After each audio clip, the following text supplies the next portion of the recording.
probably for like a year and a half now that I have no desire to stay in America. Getting what you can get out of this country until you are able to dip type of situation. For those that stay in another country, what are your suggestions? What do you recommend? Me and my husband, we really consider like first would be Sydney, Australia. Second would be South Africa. Third would either be like a Caribbean island or like Central America and probably UK. One of those. Because within the next 5 years, 4 years or so, we are really considering that. I come to y'all because a lot of the times people don't know what's going on politically around me. Therefore, I can't have intellectual conversations with people and they give a damn. Or know who Peter Thiel is. Or know who J.D. Vance is. Or know of Gavin Newsom. They don't know what the fuck is going on, nor do they give a fuck. I just had like a low-key, high-key argument with my spouse. Without putting him on the spot, I just think it's ignorant to sit and think that none of this shit that's happening across states will not affect your black ass. So it pisses me off when I hear black people say, I don't listen to politics. It's too much fear mongering. I don't keep up with this and that because, you know, my kids need to eat today, or I have stuff and bills that I got to pay for today. I seen this video last night at 2:30 in the morning from Yaya. I'ma tag her. I watch her content frequently, but when I saw that she gave confirmation to something that was in the pit of my fucking stomach, that black Americans need to be getting their passports and thinking of an exit plan, as folks around her that are in higher positions in law enforcement has advised her to, one, to stop speaking against this administration on these public platforms, or two, get you an exit plan, because although it don't feel bad right now, a lot of shit feels normal. That's what it's supposed to feel like. It's supposed to feel like it's normal that U.S. troops are being sent to Washington, New York, Chicago. We're supposed to feel that normalcy for a while, because when the escalation happens, y'all, we know, be no resistance. I thought in the beginning of this election that we all agreed that we would resist. I always knew that it was going to be us. Some of us are stuck dealing with this bullshit that people voted into office. No other option than to stay and either fight, cave, or resist, or die trying. You have some of us that just don't pay attention. Hello, brothers and sisters. I really hope you're all doing fine from wherever you're watching me from. Now, most of the world black folks are now leaving the US in drones. Now, most of the minority communities are feeling unsafe in the same US they have always longed for. The same US that has been a dream for so many Africans and so many people across the world. So let's watch this video, then have a really quick discussion at the end of it. Thank you so much. I'm leaving for Greece in just under 2 weeks, and this is why I can't wait to leave America. Number 1, groceries are so much cheaper abroad. Number 2, the food is so fresh. When you live abroad, you start realizing how overly processed our food here is in the US. Number 3, the cheap coffee. Every time I go to Starbucks, I spend minimum $6. I can go get an espresso for 80 cents somewhere in Europe. Free joy. We don't have enough of that here in the US, but in Europe, you can just walk right out your door and you have all these beautiful landscapes. You've got parks to enjoy, cute little outdoor cafes. You honestly don't have to spend a lot of money to enjoy your life there, being stress-free. When I am in the US, my stress level skyrockets. There's just so many things to be stressed about here. Healthcare, mass shootings, the cost of living, the political climate. Yeah, I'm much happier abroad. The ease to travel. When I'm in Europe, I can travel so much easier because the trains and the flights are so cheap. Be sure to follow for more. The fact that a young man was lynched in the US just yesterday should be the reason why every black person wants to leave the US for good. Like, I'm not talking about, oh, we're just going to vacation. No, like, pack up your shit, sell all your shit, gather some money, get some money straight so you could be good for 2 years before you get your business up and running, and move your asses on to Africa. I know it's not that easy, but this is why a lot of people are leaving. America will never change. It's the same story. We sing in the same song every year about racism, about killings, wrongful police brutality. Why aren't y'all seeing this? And why don't y'all want to leave? Y'all want to continue being hunged and nobody doing anything about it? Here are the top 10 reasons why African Americans are moving out of the USA. 1, people are scared out of their minds. Scared to breathe, scared to think, scared to have an opinion, scared for their lives, scared for their body, just freaking scared. Of who? I ain't gonna say who, we already know who. We can't afford to live in the USA, our own country. The rent is high, food is high, the cost of living is just high. And of course, minimum wage doesn't allow you to be able to afford the cost of living. In other countries, some of us just feel safer than in USA. The bullying that we experience at work, the bullying we experience just on a daily basis just for having dark skin. Yeah, I mean, it's my country too. I was born here. The food quality in the USA really, really sucks. For instance, high fructose corn syrup is that very concentrated sugar additive that you see in pretty much everything processed. That is really, really, really bad for your health, especially your heart. But it's allowed in the USA, but not in other countries. It's like literally illegal. A lot of us, and self included, we're tired of the disrespect. We're tired of being lied on. We're tired of the stereotypes, categories they put us in. We're tired of all of that BS. Like, we're tired of fighting. We just want peace. And like, most of all, like, we just don't want to die before our time. So we leave. I currently relocated to Mexico, but I think I'm going to be going to Africa next. Everybody should go to Africa. It's time. Y'all, we have been so bamboozled in the U.S. I was feeling super overwhelmed, super overstimulated with all the stuff that's going on there, all the racism, all the baiting, all the things, all the executive orders, all the tariffs, all everything. And I started to let that consume me with stress, anger, sadness. And I'm not even that type of person. You know what I mean? I'm usually a really happy-go-lucky person. Hold on, baby. I'm really a happy person, stress-free person, even under a lot of stress. My capacity for stress is very high, if that makes sense. I'm a business owner, so I'm the oldest sister. I'm the first daughter, granddaughter. Like, I'm used to you know what I'm saying, the pressure, if you will. So that doesn't bother me. But I started to, like, look at people and not trust people, you know. There's a few that I know that I rock with heavy, but for the most part, I was like, I don't know. Like, do you feel that the way that these other people are feeling?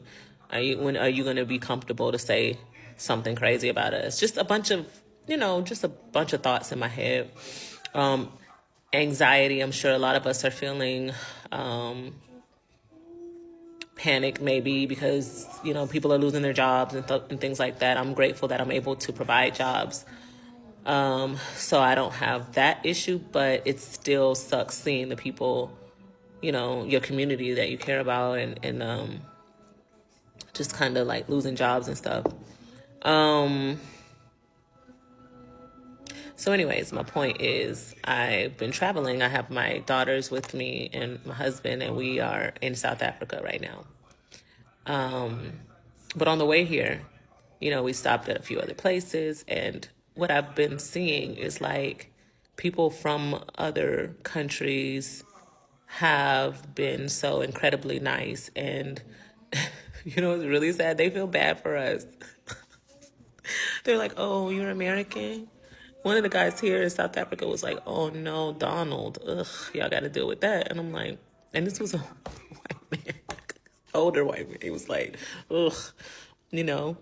And another one here is so kind, so sweet. Just people, period. Just look at us as people instead of, oh, there's a black man or there's a black woman or, oh, clutch my purse or, oh, you know, you should be on a tree somewhere. You know what I'm saying? Like, the people that are getting so bold in the U.S., I don't have the patience to not clock somebody if they say that to me. You know what I'm saying? Like, I just don't. And I don't want to feel like that. I don't want to feel crazy. I don't want to feel bad. I don't want to feel stressed. I don't want to feel any of that. So I've been trying to convince my family to move to South Africa because it's so beautiful here. It's beautiful. Everywhere has its issues, you know, like everywhere. But U.S. has bamboozled us into thinking that it's the best place to be. And it is not, especially right now, especially for us. So if you've ever been thinking about like moving out of the country, I would suggest visiting the countries that you're interested in and getting a different point of view of the world, so you're not stuck thinking that we're in the best place ever, because we're not. Everything is affordable. All the locals are really sweet. You know, I put my money into the locals here, period, point blank, because I'm not about to be playing with people. I'm not doing that. I'm not going to come here and not pour into the local community like I do my own. You know what I'm saying? Like where I'm from, I pour into my community where I'm from as well. So I'm going to do it here as well. But yeah, I highly suggest traveling, and if you can. And not everybody can afford to travel, especially if they got big families, travel to a whole bunch of different places. But if you got one place on your bucket list, if you don't have your passport, get your passport, please. But if you have one place, at least one place on your bucket list, go to the first, you know what I'm saying, the first one that you're interested in. A lot of people have been going to Thailand. A lot of people are going to Japan, South Africa, Ghana, like a whole bunch of different places, you know, bunch of different places. Just, I suggest you try it if you can. I was getting on a bus, a train, me and the girls, and it was full. And these two ladies, they were sitting down. They politely got up and they were like, here, sit down. You guys take the seats. When I tell you I almost cried because I couldn't believe the kindness. Or it could have been like, you know what? I see everything that's going on with y'all and y'all have had enough.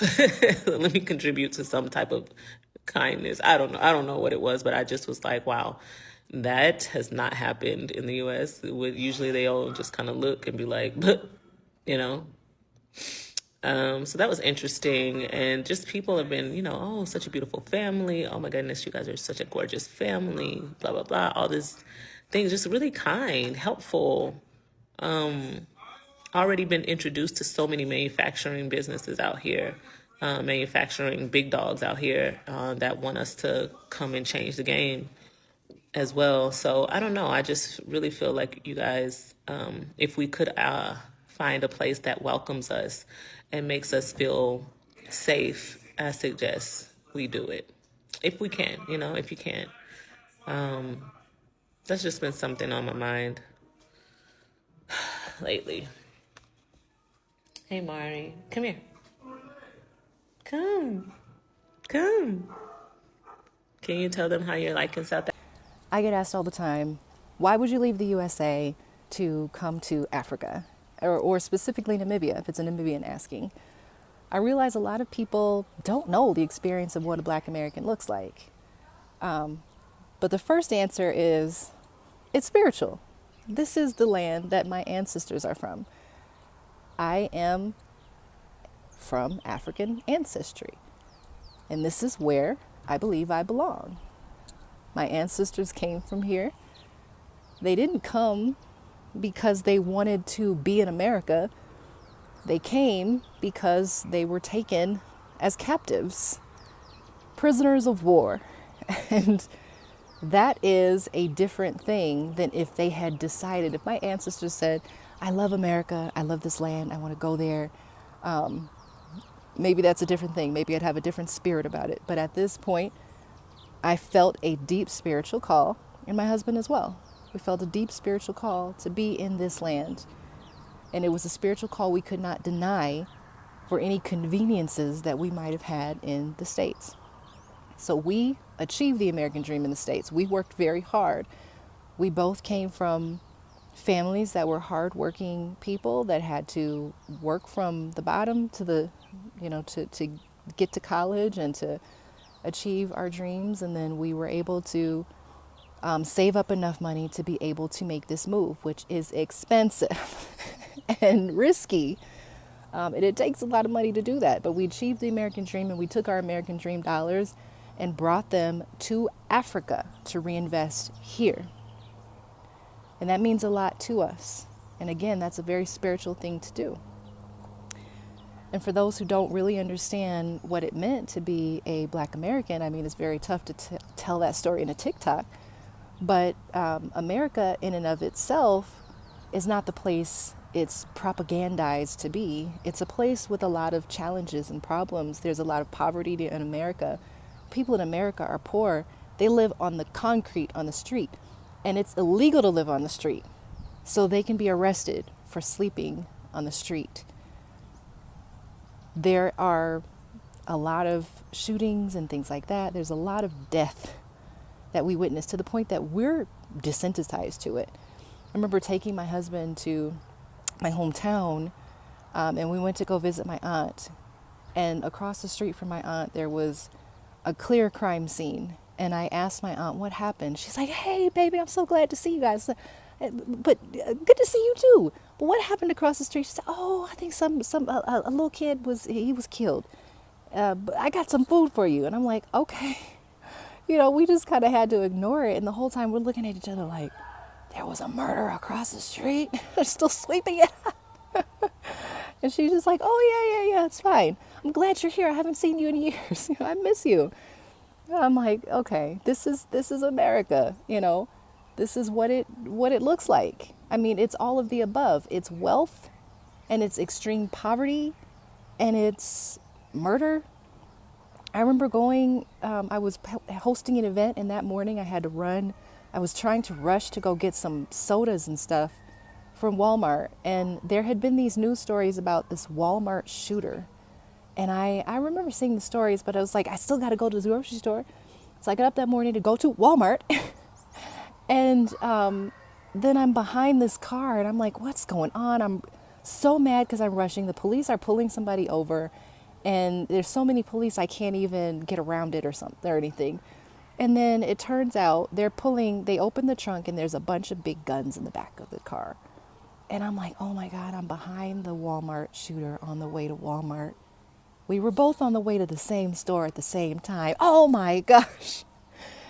That's life in America. That was life in Colorado, the birthplace of school shootings. And again, America has both of the things. It has beautiful things. It has places that are as beautiful as what I'm in right now.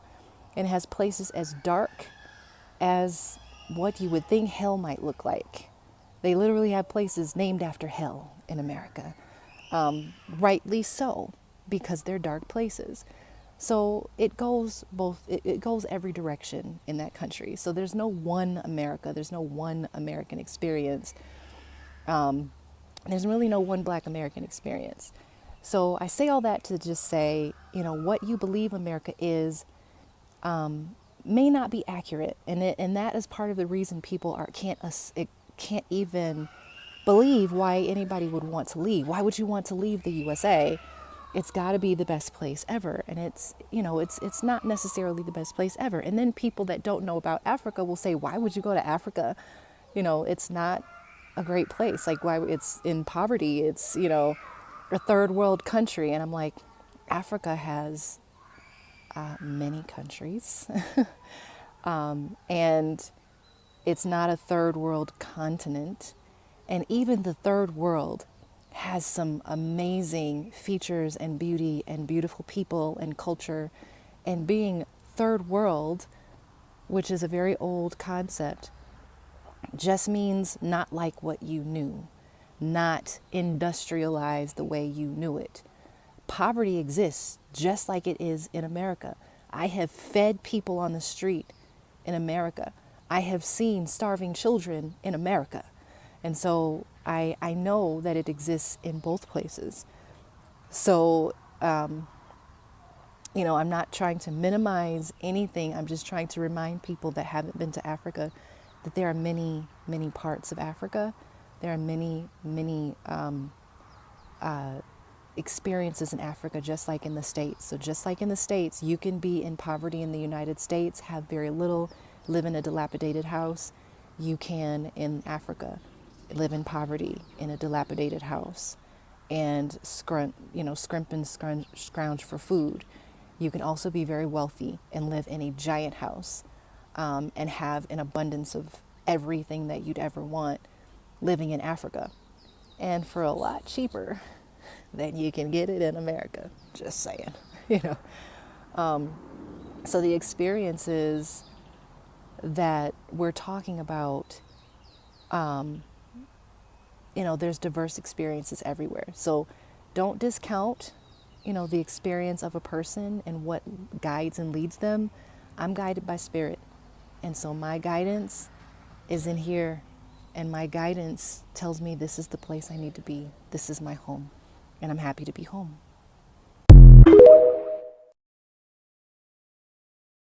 Black Americans are leaving the United States in record numbers, and on Friday morning, I'll show you how.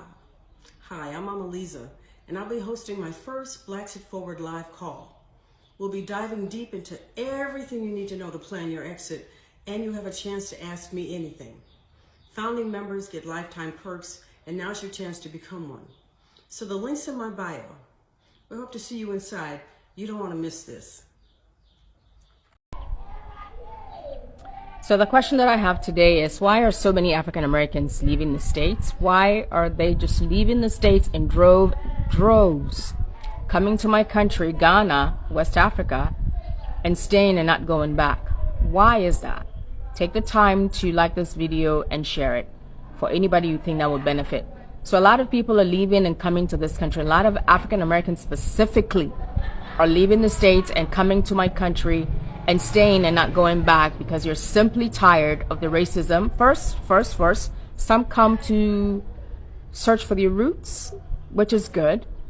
Most come because you're tired of the racism, you're tired of the injustices, you're tired of the discrimination, you're tired of the inconsistencies, you're tired of being afraid for their sons and their daughters. You're tired of living in a so-called land of the free, but psychologically not being free. I cannot imagine. I lived in the States for a little bit, and I know and understand the stresses that come from just feeling not being wanted or loved or being cared for. And so most people are coming into Ghana, this country where it's, as you can see, the sun in my face, it's 24-hour sun. The people are friendly, it's warm, the cost of living is cheap. You can live in peace, you can live among black people and feel wanted and loved. You're leaving the States and coming here, and even some going as far as becoming citizens of Ghana, my country. And so a lot of people are just simply tired. That's why they're leaving and not going back. And so if you want to come to Ghana, research, I say first, come to Ghana. Find for yourself the peace, the joy, the happiness that is here. And you can start your own business. You can do so much here in peace, in freedom, in not having to worry for your kids and not having to think, okay, I mean, who's going to kill my child today? Or what's going to happen to my child when they go out there? Take the time to like this video and share it. Thank you. Hello, brothers and sisters. I really hope you're all doing fine from wherever you're watching me from now. Most or some of the white folks and white farmers are confused by the fact that God is not working the way they wanted him to do. Now, most of them are crying out that God of blacks and God of white America has abandoned them. Now, you might think this is crazy, right? But remember the fact that most of those who went to vote on the ballot, they went to vote for racism. They wanted to eliminate some of the people that they thought they were a threat to their own economy, just as they were told by the candidate. And you know as well as I know that didn't work quite well for them. Things are not good at the moment. As long as the US is concerned, white America is concerned, things have fallen apart so fast. Now, what lessons are we picking from this? What are we really going to say to this after the next election? Are we going to do the same mistake? Are we going to sit down and correct ourselves whenever we went wrong? Now, I want you to know that this has been happening for quite some time, that people have been going to the ballot not to vote for their own interest, but against their own interest, unknowingly to punish others. they have gone to the ballot several times to vote, not because the policies are okay, but the policies are not going to entertain some of the people they think are a threat to their own interest in the US. Most of the people thought that after deporting the illegal immigrants, the Latinos and those who have been coming to the US to look for greener pastures, that the US is going to grow super fast. Their economy is going to stabilize and they are all going to have a good living. And most of them believed that the jobs that the immigrants did, that they were doing at the moment, will be done by the black folks. To their utter surprise, most of their farms, most of those places that the immigrants used to work, they are still vacant today, up to date. Most of the people are living in the US in drones. You can as well see that most of the black Americans are now flying to China and so many other countries. And they might be asking themselves, why are whites or black Americans and other immigrants leaving our own country? Now, you might know, and you all might agree with me, that Donald Trump has slapped most of these countries that used to trade and work closely with the US with huge tariffs. And this is going to affect how businesses are running in the US. And what happens in that case? When the businesses are closed, and let's say companies like Hyundai and so many others that have been making huge profits and employing good number of people in the US are affected. Now, you know, most of the people who work there are the same people the US economy depends on, are the same people the US families depend on. So when they're taken down, or when the Hyundai and many other companies close down, and they can no longer operate due to huge tariffs and importation fees, that means most of the families are going to be affected. And when the families are affected, who else is affected? You actually know the economy is affected.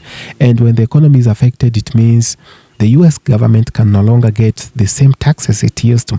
So it will work in its own magic ways to increase taxes on new citizens. And when it does that, you know the economy becomes so hard, because you have to dig deep into your pockets to pay for other services.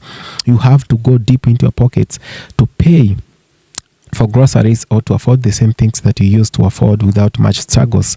Now, brothers and sisters, let's not lie to each other that the US economy is not doing as strong as you might be told by the news and many other things. If it were doing that good, why are black Americans and other people leaving the US? Why are they so obsessed with so many other countries than they're obsessed with the US? The US might, or is even the superpower of this continent and the superpower in the whole world. But whatever determines its prosperity is the rate at which people believe in it and invest in the same country.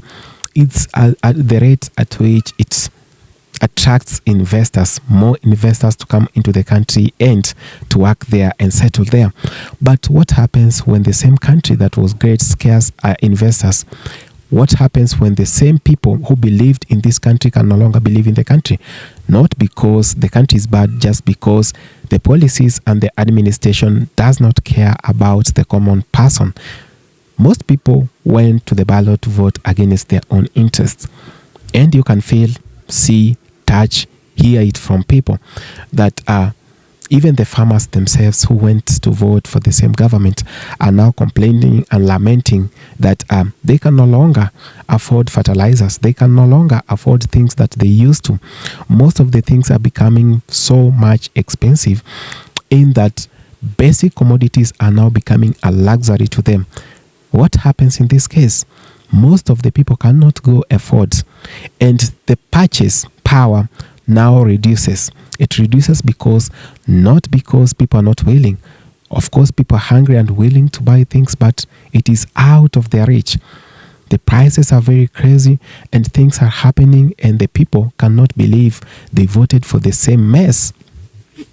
Brothers and sisters, I've always been saying that we must be very careful how we trade and how we transact with business, political businesses, politics is not a game for the weak. Politics is a chess game for the strong and the wise. If you play it wrongly, it's going to mess you up. They say politics eats its own children. The children who were born and raised by politics have always been eaten by politics. You who politicize everything, you will one day come to tell me, and you'll come to agree and in terms with me that politics is a game of interest, not a game of the interest of the people, but individual, business, and partnership deals that are very important to these politicians. You might think that I'm crazy, right? No one is elected to represent you. No one is elected. They are elected to represent you, yes, but symbolically. But when it comes to the ground, it's different. They've always worked for their own interest. They've always wanted to make things work for them, not for you, not for anyone else. Their children go to good schools. They go to Harvard, Oxford, while your children suffer in those local state schools. And this means they can do anything to you without repercussions to themselves. You must be very wise. Don't allow any other time for the same people, for the same government to oppress you. Be wise how you vote and take in. We do not want to see massive number of people leaving the US. We want to see people coming to invest in the US. We no longer want to see the US economy falling. We want to see a US that will work forever, that represents the interests of the whole world. The US has been a super country, one of the greatest countries to ever exist. But what is happening in the US right now, it is a pity to anyone who knows and who doesn't want the US to collapse. Thank you so much for having taken your time to watch this video. I really appreciate it. If it's your first time, please consider subscribing, sharing, commenting, and liking. Thank you so much.